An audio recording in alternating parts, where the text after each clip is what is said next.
Yeah, boy. Well, everyone, we recently got a new trailer for Remnant 2 focusing around the Gunslinger Archetype. This is the first class to be revealed, showing off some cool abilities such as automatically reloading weapons, auto-targeting enemies, and making a weapon fully automatic. This class looks incredible and perfect for fast-paced gunplay. But what the trailer failed to mention is that there are a number of features in this trailer itself besides the Gunslinger that should have you excited.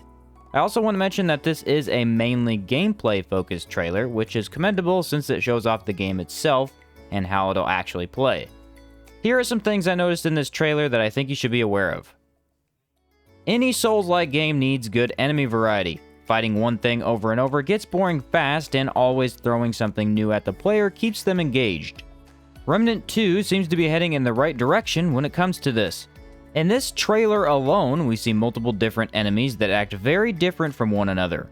There are these humanoid creatures in what seem like a more town-based area, morphed humans with some sort of tentacle appendages strapped to them, dragon lizards made of the root, which are clearly showing off an enemy type from the first game that has been corrupted, brute-like monsters functioning as much more dangerous opponents, standard root mini-bosses, flying root, which I'm personally interested in, enemies with guns, a big boy with a cannon, and don't think I didn't notice those spiky bowling balls.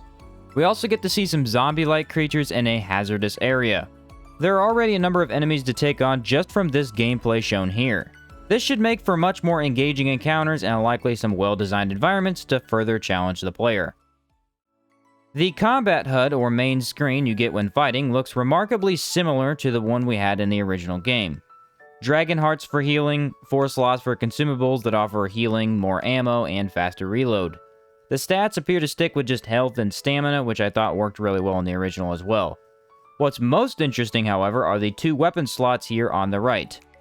They're sized up in this picture for the trailer as they do look huge, but you have the pistol, which looks a bit fun to use, and also the rifle, a weapon that looks identical to the rifle from the ranged class you could pick in Remnant from the Ashes. I'm very excited, as are probably many of you, to see this weapon return. Sometimes this was the only weapon you needed as it felt perfect in combat. Now check out the mod slot here. You can make out a faint circle the devs clearly left empty, so literally zero information has been given on what weapon mods will look like. Considering we now get a skill on top of these weapon mods, you should get a lot more out of each build. It also seems the ammo system won't change, as red bricks appear on the ground for larger weapons and white appears on the ground for lighter. At the very start of the trailer, we also get a look at what I assume are the starting classes for Remnant 2. The Gunslinger, focusing on high damage from guns and maximizing reload and weapon swap speed. The Tank, or close-up character, assuming the heavy armor and drum shotgun will have you in the very midst of things, getting your hands dirty. The possible Medic with a light machine gun.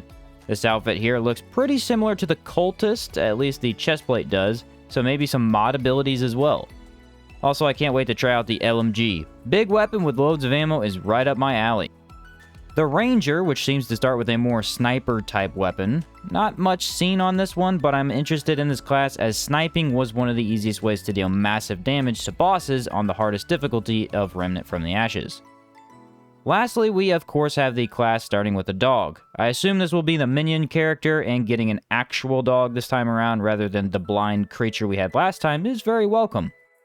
The cap that this class starts with also looks pretty cool, and maybe we get to see a sidearm type weapon right there. All in all, these are some much better options to choose from than what we previously had, and each seems very different from the other. It's very clear that this archetype is the character for DPS. Everything revolves around keeping your gun firing more often and much faster. All of the perks from this archetype seem to revolve around reload speed, fire rate, and even infinite ammo in some cases. Extra range damage and crit chance, so using something like the rifle or pistol will be the most optimal.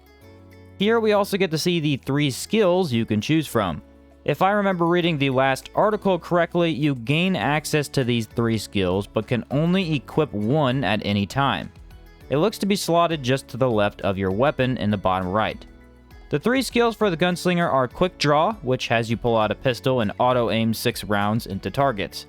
Sidewinder, which is your buff type skill, increasing weapon swap speed and movement, while reloading your weapon as you swap between them.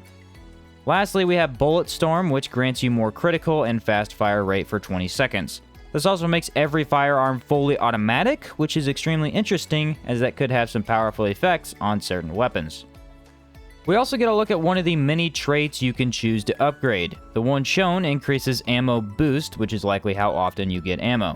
You can see the traits upgraded here on the right, also giving us a sneak peek at the many items to slot, which looks like we get 4 rings this time rather than the 2 in the first game. Also, it looks like bleed, fire, electricity, and corrosion are back as elements, with a new death one added in as well. Not sure what that will be, but again, has me interested. And that's pretty much everything you could hope to notice in this trailer. A much more in-depth look at how the game will play out, while also getting to see what the DPS Gunslinger class has to offer. I don't have much to say about this other than, yeah, the game is looking pretty awesome. Plenty of room to customize builds and create some variety, which is often the most fun thing you can have in a game. Hopefully you enjoyed this little showcase and maybe it got you more excited for the upcoming sequel, that is, Remnant 2. I know I've been pumped about this since the first trailer release, so let's hope we get a release date soon. Thanks for watching, and I'll catch you next time.